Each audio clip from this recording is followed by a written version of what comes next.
سر یہ جو آپ نے فورم بنایا ہے اس کے کیا مقاصد ہیں اور یہ کیوں بنایا آپ نے، اس کی کیا وجہ ہے؟ جی بسم اللہ الرحمن الرحیم۔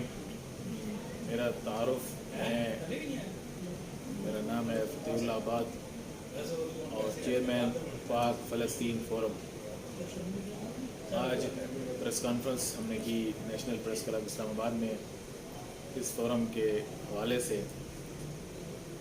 اس فورم کے مقاصد، اہداف اور پروگرامز کیا ہیں، اس حوالے سے میں مختصر گزارش کرتا ہوں کہ پاک فلسطین فورم کے بنانے کا ایک ہی مقصد ہے کہ وہ فلسطین کی آواز کو پوری دنیا میں اٹھانا اور ان مظلوم مسلمان بھائیوں کی جد و جہد اور ان کی محنت و کاوش کے ساتھ کھڑے ہونا اور ان کی مسلمانوں کی ہمدردیاں اور ان کے ساتھ پاکستانی قوم کے اظہار یکجہتی کرنا۔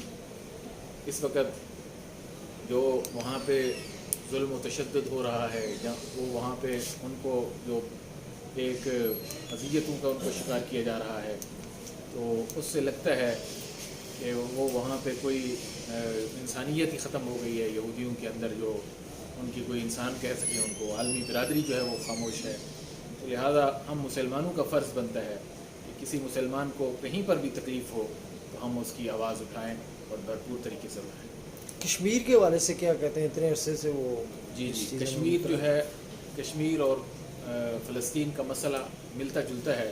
وہاں پر بھی غاصب افواج قابض ہیں، کشمیر میں بھی غاصب افواج قابض ہیں۔ وہاں پہ صہیونی ہیں اور یہاں پر ہندو ہیں، اور یہ دونوں آپس میں مشترکہ ان کے آپس میں مذاہب بھی ایک دوسرے کے ساتھ ملا لیے ہیں انہوں نے، اور پالیسیاں بھی ایک کر لی ہیں۔ اور سب سے بڑا انویسٹر ہندوستان کا جو ہے وہ اسرائیل ہے، اور ہر وقت جو اس کی پالیسیاں ہوتی ہیں وہ اس کے مطابق ہوتی ہیں۔ لہذا کشمیریوں کی جد و جہد ہو، فلسطینیوں کی جد و جہد ہو، اس میں پاکستانی قوم ان کے ساتھ کھڑی ہوتی ہے، اور یہ فورم کشمیریوں کی بھی آواز اٹھاتا ہے اور فلسطینیوں کی بھی آواز اٹھاتا ہے۔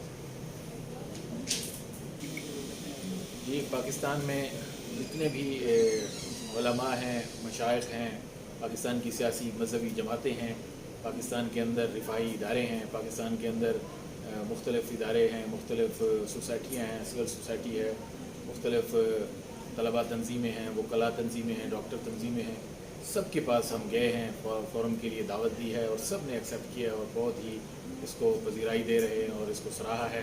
اور انٹرنیشنل لیول پہ جتنا بھی اس کاز پہ کام ہو رہا ہے، ہمارا ایک ایجنڈا یہ بھی ہے کہ فلسطینی کاز پہ جتنا کام ہو رہا ہے کشمیر پہ اتنا نہیں ہو رہا، تو ہم اس کو ملا کے کشمیر کی آواز بھی ان کو بتائیں کہ کشمیر پہ جیسے ظلم ہو رہا ہے آپ اس کی آواز اٹھائیں، ہم آپ کے ساتھ کھڑے ہوتے ہیں۔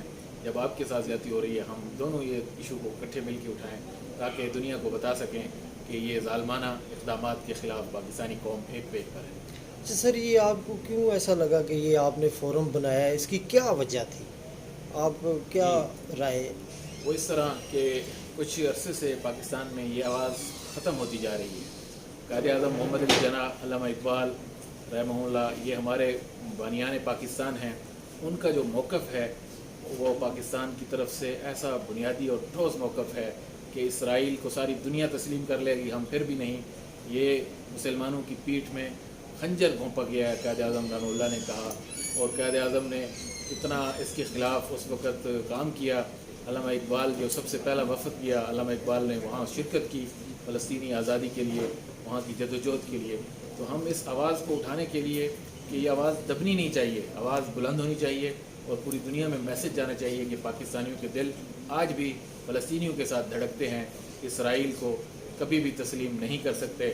ہم یا تو دنیا سے چلے جائیں پھر اسرائیل تسلیم ہوگا، پاکستانی زندہ ہوگا تو اسرائیل کبھی تسلیم نہیں ہو سکتا۔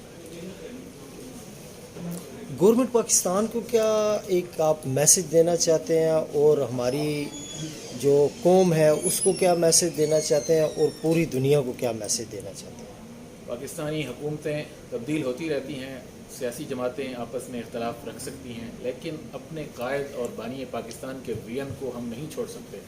آج بھی ہمارے پاسپورٹ پہ جو لکھا ہوا ہے وہ یہ لکھا ہوا ہے کہ اسرائیل کے علاوہ دنیا بھر کے ممالک میں ہم سفر کر سکتے ہیں۔ یہ ہمارے ملک کا عقیدہ اور ہمارا ایک منشور دستور لکھا ہوا ہے، ایک قانون ہے، یہ رہے گا، اور ہم چاہتے ہیں کہ یہ ہر جگہ لکھا ہوا ہو، ہر یہ نفرت کا جو بیج ہے وہ قائد اعظم نے جو اسرائیل کے خلاف ڈال دیا ہے، ہم اس کو آج بھی پذیرائی بخشیں اور اپنے اپنے بچے کو بتائیں کہ یہ اسرائیل کے خلاف ہم نفرت کرتے ہیں، کل بھی کرتے تھے، آج بھی کرتے ہیں اور کرتے رہیں گے۔